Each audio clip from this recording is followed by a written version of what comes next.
Hey everyone, welcome back to the channel, and today we have ourselves a pretty cool one here.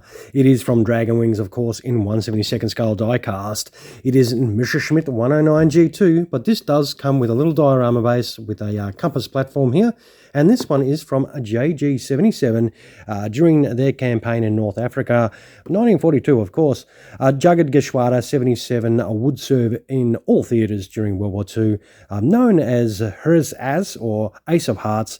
That was their symbol. They were formed in 1939 and would fight until the final days of the war and end up fighting against the Soviet forces in defence of Germany. Now, our particular aircraft, of course, is from the 3rd Group, whilst in North Africa in 1942, as I said earlier. Now, this particular aircraft is Black 6 and was flown by Lieutenant Heinz Ludemann.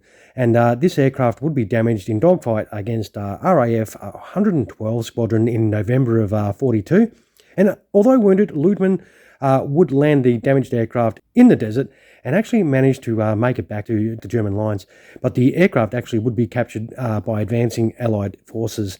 Ludemann would later be killed in action again against fighters from 112 Squadron in March of 1943. Now, this particular aircraft would be restored to flying condition and actually would appear at many shows after the war, of course. And it actually, I think, now sits in a museum. It doesn't fly anymore, somewhere in the UK, of course. So you lucky people that do live in England can check this bird out for real. But unfortunately, me, I can only check it out in diecast, unfortunately. But let's open this box up and check out this awesome aircraft as well as this great looking diorama. Alright, this is how it does come out of the box. Now, it does come with a set of instructions, so if you do happen to have a Dragon one but don't have any instructions, whack it on pause. You have instructions now. We'll move those out of the way. It does come with the normal Dragon stand. We'll chuck that out of the way. And, of course, that awesome looking Messerschmitt right there. And that great looking compass diorama base. Cool, that's got a lot of weight to it. What we'll do is we'll move this out of the way, but we'll check the aircraft out first, and then we'll get to that diorama base and have a good look at that. So let us open this up very noisily. It does have a bit of plastic. And of course, with these ones, if you do like what you see, you got to hunt for these on the second-hand market because they are no longer available, even though these are such great builds. Wow, this does look pretty cool. So it does have the normal accessories. Okay, the little pieces fallen from underneath, but that's no big deal. Propeller, options for your canopy, and of course your landing gear options and a tank. We'll move this out of the way and we'll check this in the bare bones first. And this does look very nice. I'm already happy. So the build quality of these is always fantastic. That does look pretty cool. It does have a little bit of plastic there. It's for some reason. Let us move that out of the way. Gee, that's on there nice and tight. Jeez, didn't like that. I don't like that at all. That's nasty. But the overall finish on this is very nice. As you can see, Black 6. No tail markings. The rudder does have a little bit of movement, but with these Dragon ones, you do not get the tail marking for that, which is a little bit unfortunate. But as I always say, no big deal, because you can always get a decal. It does look like there is some moving sections here, but they don't move a lot. But that's no biggie for me either. But I reckon the overall finish on this is very, very good. Does have a little staffel badge on the front there. You can see some engine detail and some gun detail on the front there. That is pretty cool. There is no pilot or anything with this, so no Heinz. We will turn it over and have a little look underneath there. It's got some wheel well detail. Some big crosses underneath there. Very good.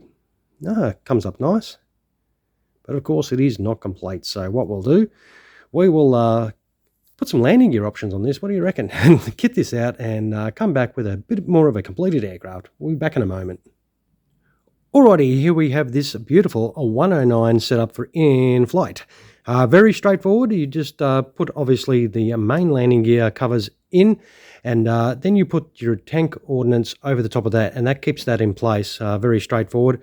You do put your little tail wheel in the back there, and then of course your little pitot tube in the wingtip there, and your propeller on, and your little aerial just behind the canopy there. And this doesn't spin very freely. Like, it turns without hassle, but it is not as free as some of the propellers we have had recently. But this is how your awesome Messerschmitt G2 looks in flight over North Africa, and this does look pretty cool. Yep, very nice. And of course, if you do want to put it in the stand, there's your little stand hole there, and this is your two-piece stand. You just whack it in the stand hole. You can sort of get around that tank a little bit. Ideally, you'd probably have to take it off a little bit to have it in there so it sits in there properly. But this is how you can display your 109 in flight, and it does come up a treat. I reckon this is a very nice one. But of course, I like to see mine with gear down, don't I? We'll go off and do that quickly. And don't forget, we've got that compass platform diorama to look at as well. So let's check those things out right now. All right, we are back. Very straightforward. Now, it's just the one piece for that whole lowered landing gear that you just put in, and then you put your fuel tank back over that. And that is job done. Gear down. Very straightforward. And of course, I put the open canopy on. So it is three little pieces that you do have to fit in there. And it does show some really nice interior detail if we can sort of check in there. Look at that. It's got some gauge detail. That is really cool. And this does set up really nice. Another beautiful Dragon Wings model. These are really well done. I think they are awesome. And of course, this is how it's going to sit on the deck. And that is how your 109 is going to look if you didn't get an awesome diorama with it, which is this awesome looking thing here. We'll move Messerschmitt out of the way. And check out that. That does look fantastic. So it's very straightforward. You do get some, we'll have a little close look. You do get some fuel drums there that you just, plonk into place. And there's a little toolbox that you put into place. And then, of course, the actual, the arm for that whole unit for where the aircraft sits on. And you just put this on the deck, on the deck, as long as I don't drop it and smash it. It is quite heavy. So it's pretty reasonably heavy. It's got some texture on there. I'll risk picking it up again. Show you the texture on there. It's got some little tracks through there. The whole detail of it. It is so well done. So if you can find one of these, grab them. I reckon these little diorama bases are absolutely awesome. And we'll put this back down and show you what else it can do. You can turn that around. So that rotates. How freaking cool is that? And of course, this is what it's for. You do need to put your aircraft on there. And that is how your whole setup will look. And I reckon this does look fantastic. And you can, if you want to do this all day, you can spin that around. That is freaking fantastic. Yep, definitely. This is cool. This is something you got to try and get your hands on if you can manage to get one. I reckon this is definitely a whole cool looking bit of kit for sure. All right, guys. What I'll do is I'll wind this video up. I'll take some photos of this and chuck them on at the end of the video, of course. And you can check out this awesome setup without my hands all over it. And as you can see, this is quite a large setup. And as I did say, you need to find this on the second-hand market. Dragon Wings do no longer make their World War II aircraft, which is a little disappointing. So hopefully maybe one day they might start again, but who knows. At the moment, we do have to try and find these on the second-hand market if we do want them. All right, once again, if you do enjoy this at all, throw us one of those if you can find that little button down there. And feel free to subscribe to the channel, of course, if you're enjoying the videos we are doing. Once again, thank you so much for checking out the video today. I really do hope you enjoyed the content today. I really enjoyed opening this box. I reckon this does look pretty cool. And I'm going to sit around and play with this for hours now. I'll crack open a beer and spin this around and drink my beer. All right, guys. you all have a fantastic rest of your day. Thanks for watching. Cheers.